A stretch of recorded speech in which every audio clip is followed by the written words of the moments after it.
Vitalino Pereira dos Santos, homem simples de Caruaru que, modelando no barro o dia a dia do nordestino, se tornou um dos mais importantes ceramistas do país. Mestre Vitalino. Sua arte, pioneirismo e generosidade influenciaram toda uma geração de artesãos, tornando sua cidade destaque mundial na arte figurativa. Vitalino nasceu no dia 10 de julho de 1909, em Sítio Campos, zona rural de Caruaru, agreste de Pernambuco. Filho de lavradores, ainda criança começou a brincar de modelar bois, cavalos e bodes com as sobras do barro usado por sua mãe na produção de utensílios domésticos. Meu pai começou a trabalhar, uma criança com 6 anos, era uma brincadeira de criança. Então foi quando ele criou uma peça, mas ele fazia bois de casa para brincar. Aí criou o Caçador de Gato Maracajá. E uma senhora veio lá do Recife, comprou essa peça para ele. E ele foi fazer mais, até chegou a criar 118 trabalhos. O menino Vitalino vai crescendo, mas continua a brincar de fazer figuras de barro.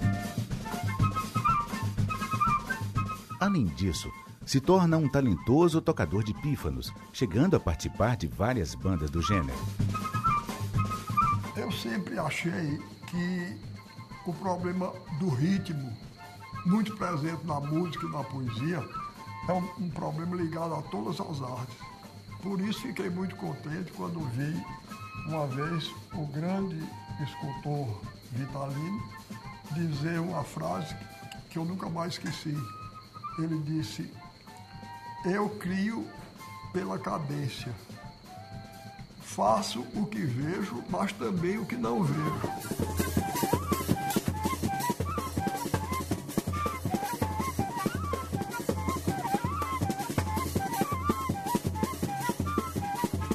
Eu crio pela cadência, isto é, pelo ritmo.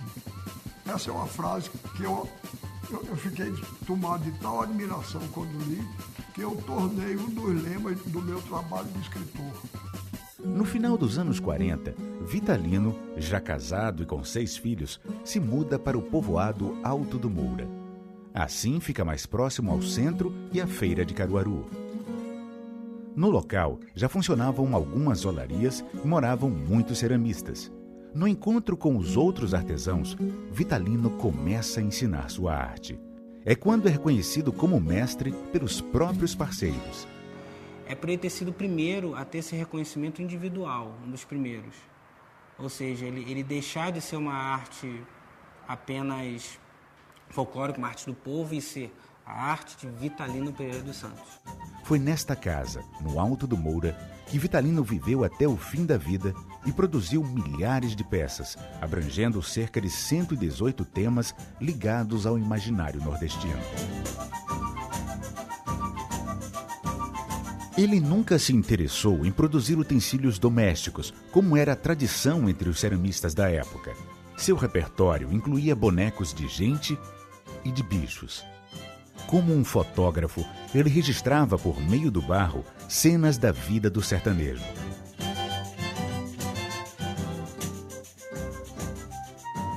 Os ritos de passagem, como nascimento, casamento e morte, estão presentes nas suas peças e revelam hábitos e costumes da região.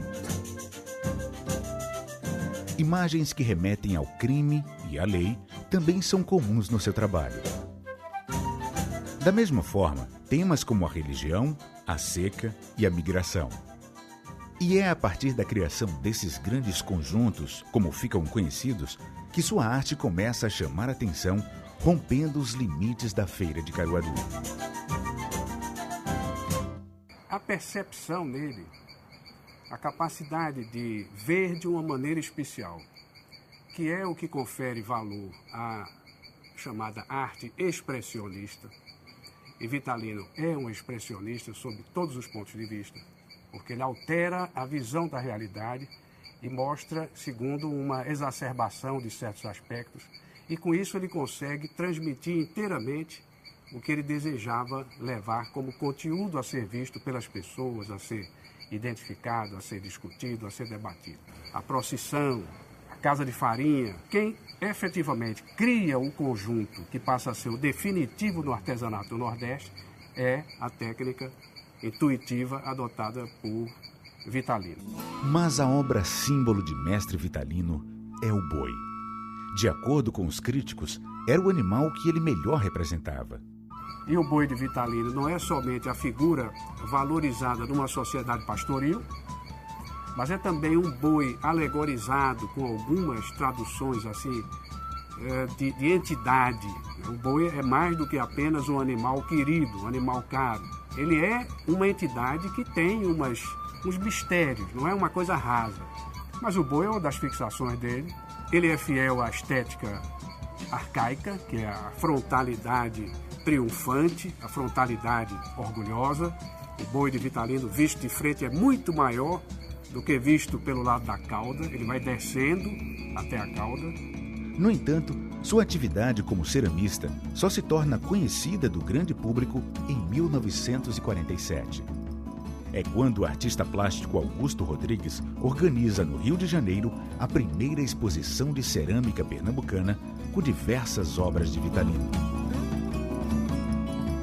Em 1955, peças de Vitalino integram a exposição Arte Primitiva e Moderna Brasileira na Suíça.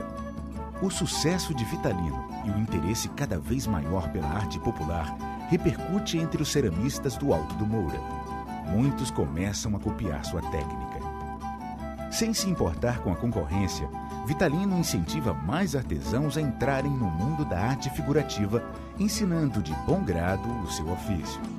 Então daí por diante o pessoal começaram, os amigos, a visitar a casa dele, ficar na janela debotado, olhando como ele trabalhava. E daí foram aprendendo. Quando o Vitalino morreu, se muito tivesse, tinha umas 200 pessoas que trabalhavam no barro. Hoje tem umas 700 pessoas a mais. O Vitalino ele traduz o espírito do verdadeiro artista popular, né? Ele não se considerava artista, era apenas ele tinha aquilo como seu ofício. Um ofício que dava sustento para ele e para sua família.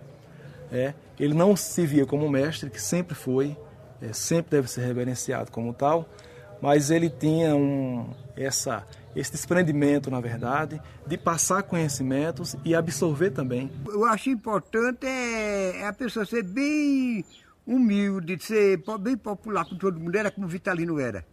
Ele tinha aquela fama toda, mas era popular, que para ele aquilo ali não regulava de nada. Ele era desse jeito. Tanto o Zé Caboclo como o Manuel Dócio, eles também colaboraram muito com o Vitalino. Tanto é que os famosos olhinhos pintados da cerâmica de Caruaru e o uso do arame e também do carimbo são tidos como uma colaboração do Zé Caboclo e do Manuel Dócio. Em 1960, Mestre Vitalino viaja pela primeira vez. Vai ao Rio de Janeiro, onde participa de exposições e é homenageado. O mesmo acontece em Brasília, seu destino no ano seguinte. Em meio ao sucesso Brasil afora, Vitalino morre vitimado pela varíola em sua casa no Alto do Moura. Era o dia 20 de janeiro de 1963.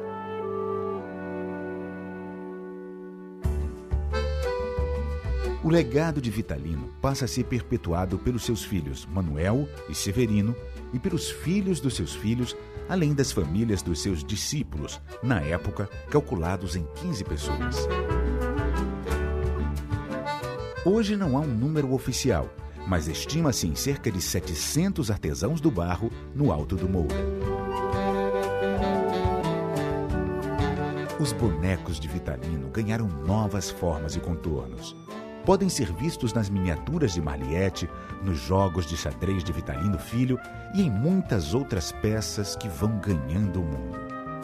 A semente plantada por Vitalino transformou uma simples vila de oleiros em um dos mais importantes centros internacionais de arte figurativa em barro.